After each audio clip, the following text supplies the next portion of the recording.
Ito po, direct from Maguindanao. Na eroplano, sinagasa ang Karimlan, makarating lamang dito sa Agri-Techno Demo Forum. Okay, maraming salamat po. Take it away.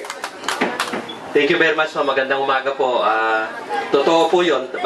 Bagamat ako'y taga Los Baños, ay galing po kami sa Mindanao. Galing po kaming Basilan, Kidapawan. Lahat yung nasa balita ho ng mga huling araw ay medyo nakaraos naman po tayo, awa ng Diyos.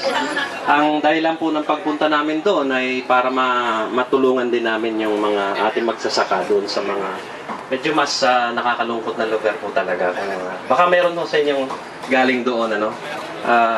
Saan po kayo, sir? Sa Santa Clara, Lamitan, Basilan. Sala, okay. Doon po kami, nandun kami sa Isabela, tsaka Santa Clara, galing po kami. Yung Pilan Grand.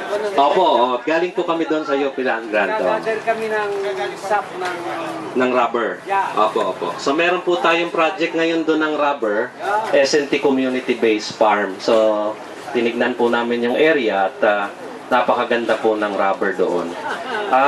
Doon naman po sa Kidapawan tsaka sa Makilala, tinignan din namin yung intercropping po ng rubber at saka ng coffee at kakao para po sa mga smallholder. At syempre, meron din tayo doon malaking farm na tinignan din natin kung paano tayo matututo doon. Ang ahensya po namin, ito nga pala, dala namin po mga konting babasahin ninyo, ay nalilinya po kami sa pananaliksik.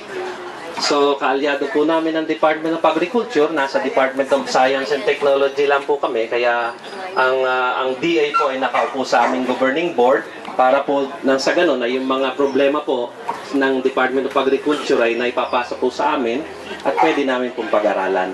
So, sa amin pong mga pananaliksik ay kadalasan ay marami pong bagong impormasyon, pero meron din pong mga bagong teknolohiya.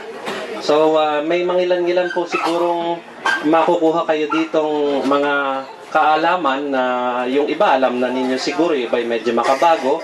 Sana mayroon pong may tulong sa inyo.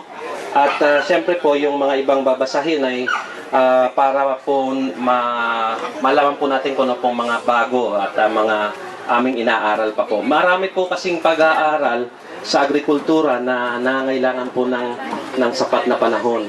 Kagaya po ng breeding, ano po, yung pong pag-improve po ng ating mga variety, halimbawa ng mga puno, lalo na mas mahaba po ang buhay niyan,